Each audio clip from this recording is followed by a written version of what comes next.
समृद्ध ऐतिहासिक धरोहरों को समेटे जयपुर शहर आज 298 साल का हो गया है। बसावट, अद्भुत स्थापत्य कला और गुलाबी रंग शहर को अलग पहचान दिलाती है। 1727 में राजा सवाई जयसिंह द्वितीय जयपुर शहर की स्थापना की थी। 1727 से पहले कछवाहा राजपूतों की राजधानी आमेर थी। आमेर की बढ़ती आबादी और पानी की कमी की वजह से आमेर की जगह जयपुर को राजधानी बनाया गया।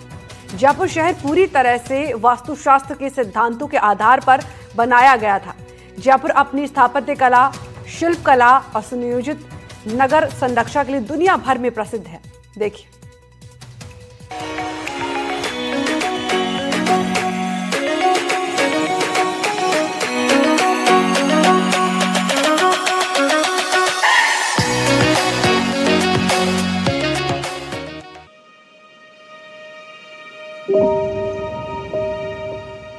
मैं जयपुर हूं। सालों का इतिहास, समृद्ध विरासत और रियासतों का हर दौर मैंने देखा है। मैं जयपुर हूं। साल 1949 जब 22 रियासतों को मिलाकर राजस्थान बनाया गया। क्षेत्रफल के लिहाज से देश का सबसे बड़ा राज्य और भारत के सबसे बड़े राज्य की राजधानी होने का गौरव मुझे मिला।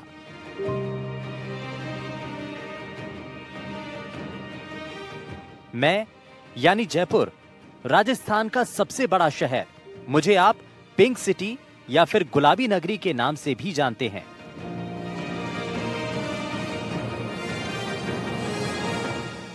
मुझे संवारने बनाने में यूं तो कई लोगों का हाथ रहा है,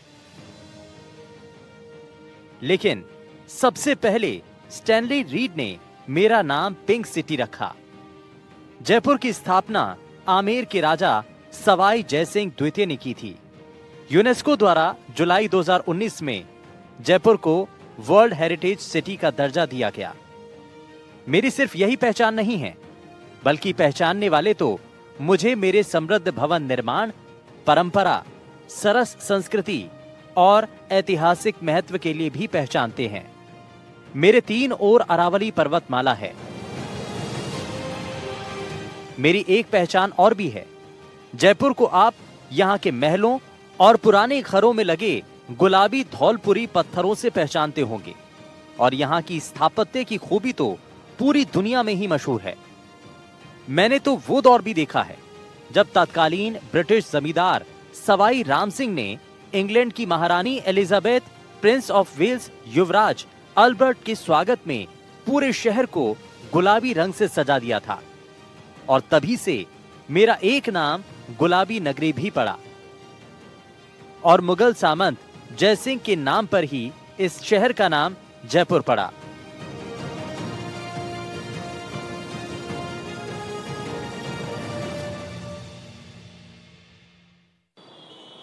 यह जयपुर का मध्य हिस्सा है, जो परंपरा और आधुनिकता का अद्भुत नमूना है।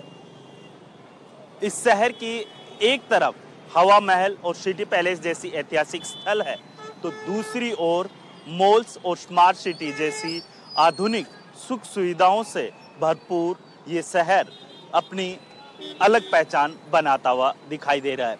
यह जयपुर की खूबी है, जो अपनी विरासत को संजोते हुए तेजी से भविष्य की ओर बढ़ता हुआ दिखाई दे रहा है।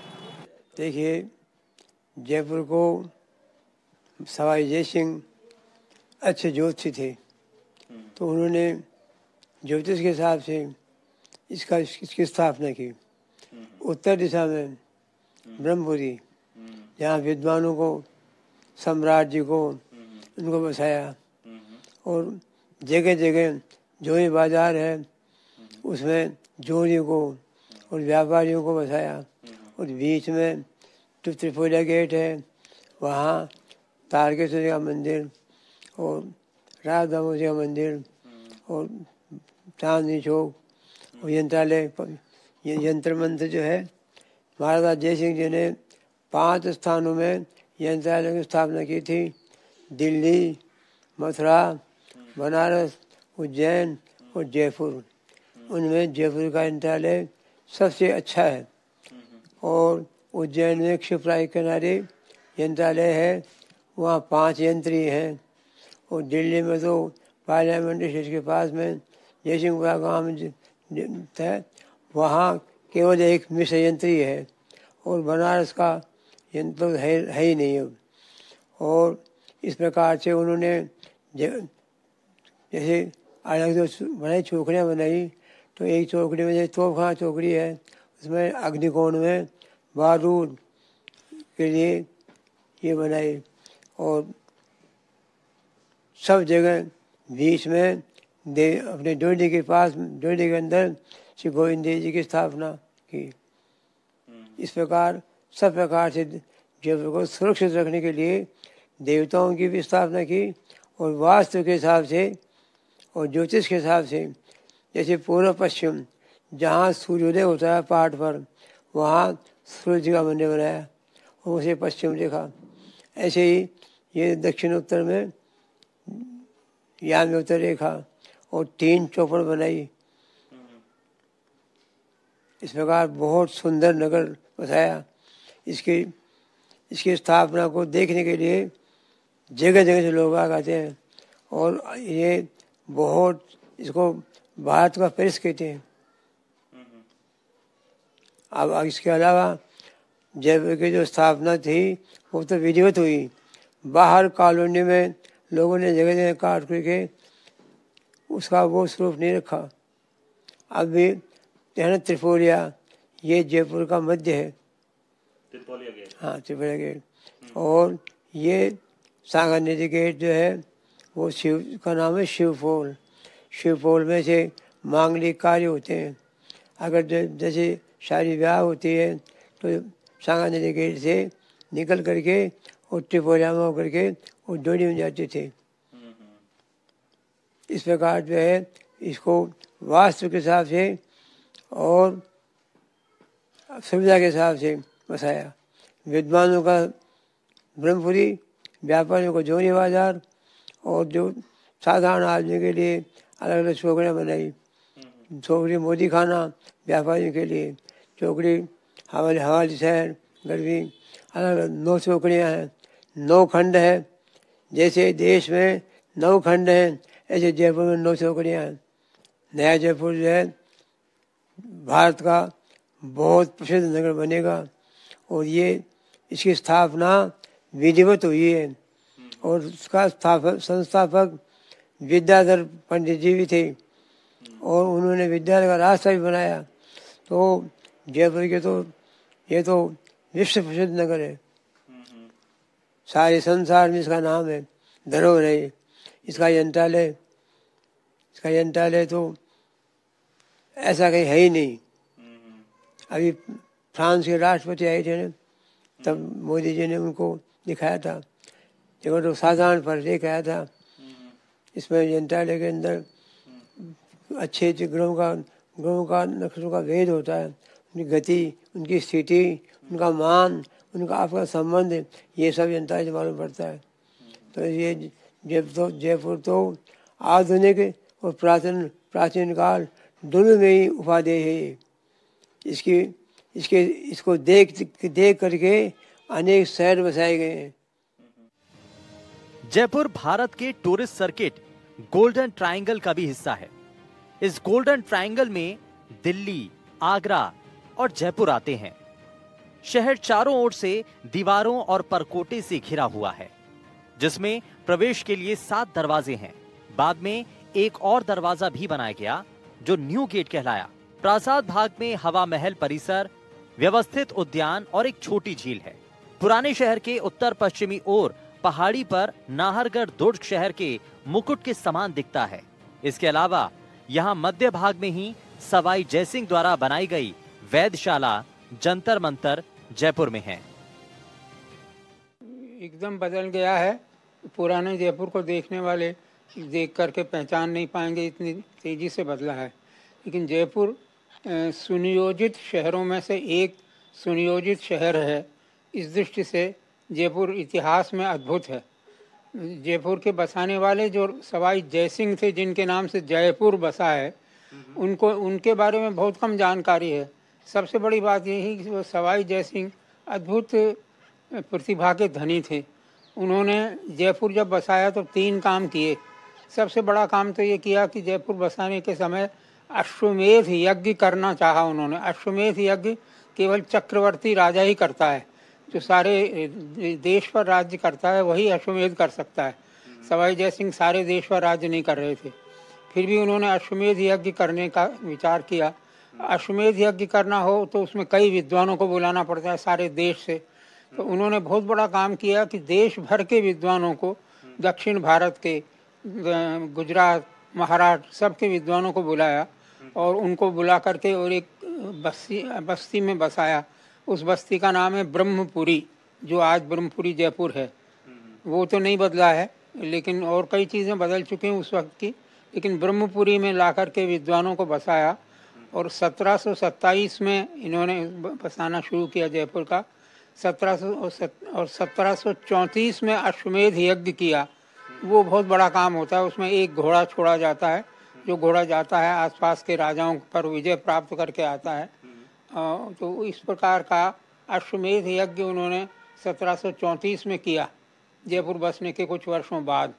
वह अश्वमेध यज्ञ इतिहास में प्रसिद्ध है और ये माना जाता है कि देश में अंतिम अश्वमेध यज्ञ वही था जो सवाई जयसिंह ने किया। सवाई जयसिंह अद्भुत राजा थे। उन्होंने कई तो देशंग पूरे बसाए कई जगह पर, और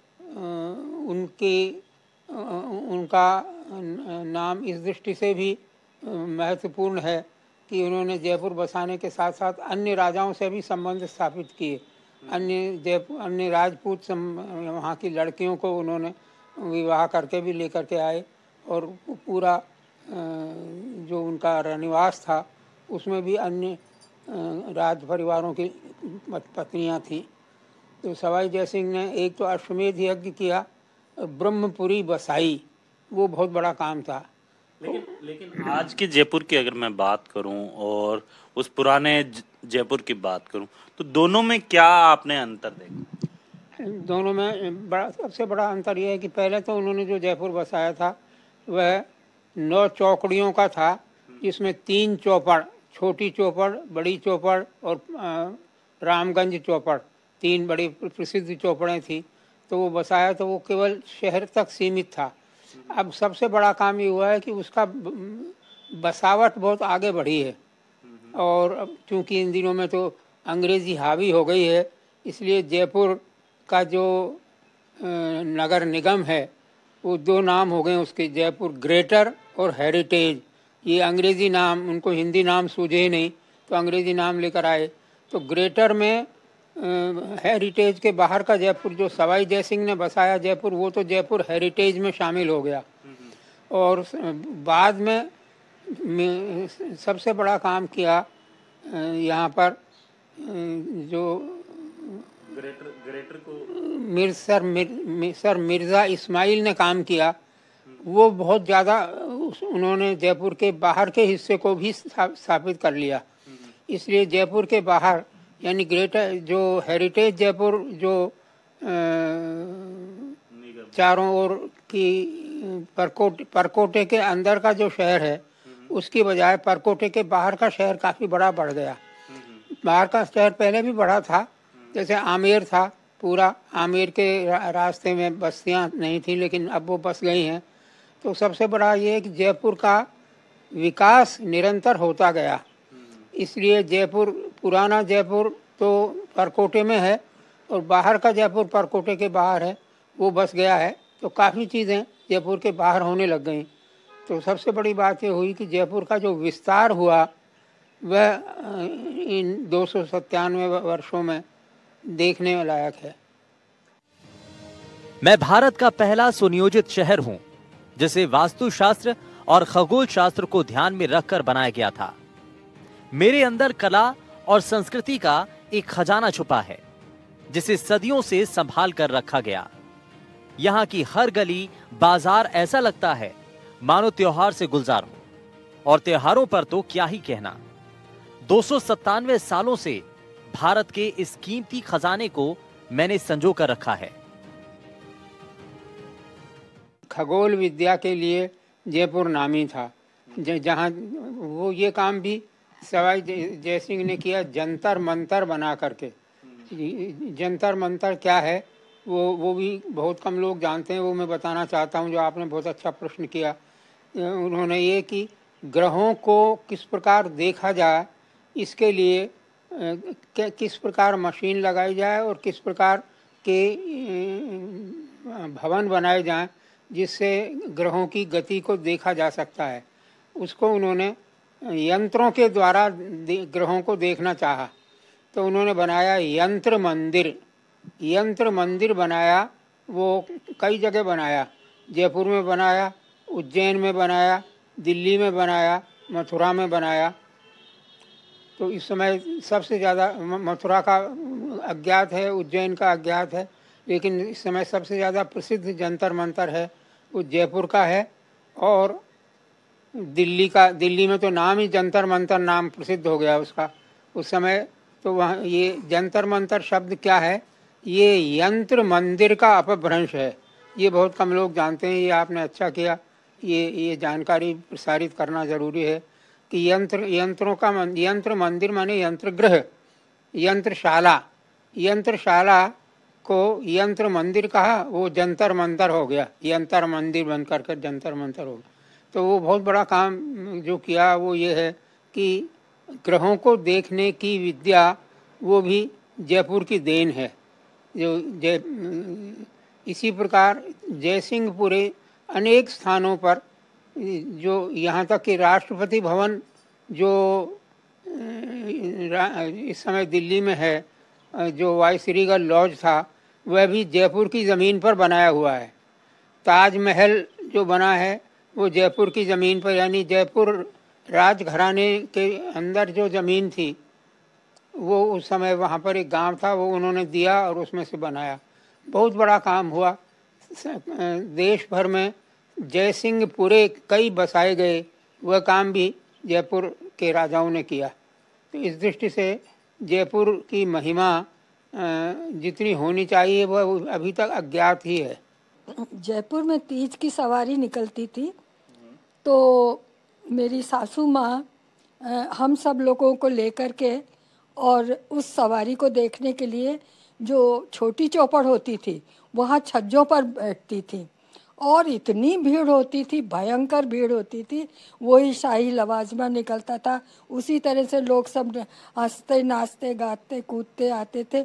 और ज़्यादातर यहाँ के जो त्यौहार मने हैं उनको मैं इसलिए थोड़ा सा बताना चाहती हूँ कि आज इस युग में आज कोई कान में बाली तक नहीं पहन सकता है, लेकिन जो यहाँ के लोकल लोग थे वो लक उनकी बहन बेटियाँ गहनों से लदी होती थी और इतनी सुंदर सजावट उनकी होती थी उनको देख करके। और मैं उत्तर प्रदेश की, लेकिन मैं लालायित होती थी। मैं अपनी सासू माँ से हमेशा कहती थी कि अम्मा मुझे भी ऐसा ही घाघरा बनवा दो, मुझे भी ऐसी लुगड़ी बनवा दो। मैं छोटी थी तब मेरा इस तरह से कहना स्वाभाविक था, लेकिन बाद में पता चला कि जिसका वो है उसी को भावे, मतलब अच्छा लगता है। लेकिन फिर मैंने कभी घाघरा लुगड़ी के लिए वो नहीं किया। लेकिन दूसरों को देख करके सबसे सुंदर उनका बोरला होता था। जो यहाँ की महिलाएं होती थी वो कोई भी ऐसी नहीं थी कि जो बोरला नहीं पहनती, और शादीशुदा और अच्छे चाहे वो गणगौर का त्यौहार हो। गणगौर तो यहाँ की देखने लायक होती थी कि सुबह सुबह वो जो बहन बेटियाँ बहू बेटियाँ ले करके और कलश सिर पर रख करके और बगीचे में से पुष्प और क्या कहते हैं उसको दूरवा ये ले करके जाती थी और गाती हुई जाती थी और गाती हुई आती थी। उस माहौल का वर्णन तो मैं भी कभी गाया होगा गीत? मैं घर पर, क्योंकि हमारी सासू जी इसी वातावरण में पली बड़ी थी, तो उनको सब यहाँ की भाषा भी आती थी। यहाँ के तीज त्योहार वो बिल्कुल विधिवत मनाती थी, कोई उसमें एक भी कमी नहीं, क्योंकि जैसा देश वैसा देश वाली बात थी। तो वो इस तरह से उन्होंने भी अब कभी भी ऐसा नहीं किया कि भाई मैं दक्षिण भारत की हूँ और मैं साउथ से आई हूँ तो मैं साउथ का ही सब त्यौहार मनाऊँ और या ऐसा करूँ, तो वो तो हमारे तो यही जहाँ रहते हैं वहीं की परंपरा चालू रही। मैंने ये सब तीज भी देखी है अपने घर पे, जैसे मारवाड़ी लोग ये लोग मनाते थे उसी तरह से हमारे घर में भी मनता था। मैं जयपुर हूं। मेहमान नवाजी में सबसे आगे रहना मुझे बहुत पसंद है। शुद्ध देसी गाय के घी की सुगंध यहाँ के जायके में घुली हुई है। संसार के किसी भी कोने में जब भी आप दाल बाटी चूरमा का स्वाद लेंगे तो सबसे पहले आपको मेरी याद आएगी। यहाँ के व्यंजन में स्वाद के साथ साथ प्रेम और सम्मान का जायका भी घुला होता है, जो इसके स्वाद को और भी बढ़ा देता है। इसके अलावा फीनी, घेवर, बालूशाही, मिल्क केक और भी कई मिठाइयां हैं जो आपके उत्साह में चार चांद लगाती हैं। मैं आधुनिकता को अपने साथ लेकर चलता हूं, लेकिन लोक संस्कृति मेरी आत्मा है। यहाँ के आंगन में घूमर और कालबेलिया नृत्य की दुनिया बहुत बड़ी दीवानी है। नृत्य की ताल पर देश विदेश के सैलानी थिरकते हैं। बाजार में बंधेज की साड़ी और कुंदन की चमक है। हर त्योहार और परंपरा मेरी धड़कनों में बसती है। मेरा हर कोना सांस्कृतिक रंगों से सराबोर है। शहर की ऐतिहासिक गलियां तीज त्योहार के उल्लास में झूम रही हैं। लोकगीत, नृत्य और पारंपरिक मिठाइयों की महक मेरी रौनक की ओर बढ़ाती है। यहाँ पर तीज माता की सवारी और झूले की रस्मों ने मेरे गौरव को खूब ऊंचाई दी है। फैशन के नए ट्रेंड के हिसाब से वस्त्रों का भंडार यहाँ मिलेगा। जौहरी बाजार और त्रिपोलिया बाजार इसी के लिए तो प्रसिद्ध है। दुनिया भर के सैलानी इन बाजारों से अपनी पसंद के कपड़ों की खरीदारी करते हैं। ये बाजार भारतीयों और विदेशी सैलानियों को खासा आकर्षित करता है। मैं जयपुर हूं। मैंने न केवल अपनी विरासत को संभाला है, बल्कि दुनिया के साथ कदमताल करना भी मुझे आता है। Smart city project, Jaipur metro और बढ़ता आईटी सेक्टर मुझे 21वीं सदी के सबसे विकसित शहरों में शामिल करता है। मेरा यह नया रूप न केवल भारत में बल्कि अंतर्राष्ट्रीय स्तर पर भी मुझे एक खास पहचान दिलाता है। यहाँ की हवा में घुला गुलाबी रंग अब आधुनिक भी हो चला है। आधुनिक जयपुर को आज के भारत का पेरिस भी कहा जाता है। इस शहर के वास्तु के बारे में कहा जाता है कि शहर को सूत से नाप लीजिए। नाप जोक में एक बाल के बराबर भी आपको फर्क नहीं मिलेगा। इस तरह की धरोहर होना हमारे भारत के लिए ये बड़े गर्व की बात है। भारत सरकार को ऐसे धरोहरों की साज सजावट का पूरा ख्याल रखना चाहिए, ताकि जयपुर यानी कि मैं और सुंदर और भव्य नजर आ सकूं। एनडीटीवी राजस्थान के लिए जयपुर से वीरेंद्र शेखावत की रिपोर्ट।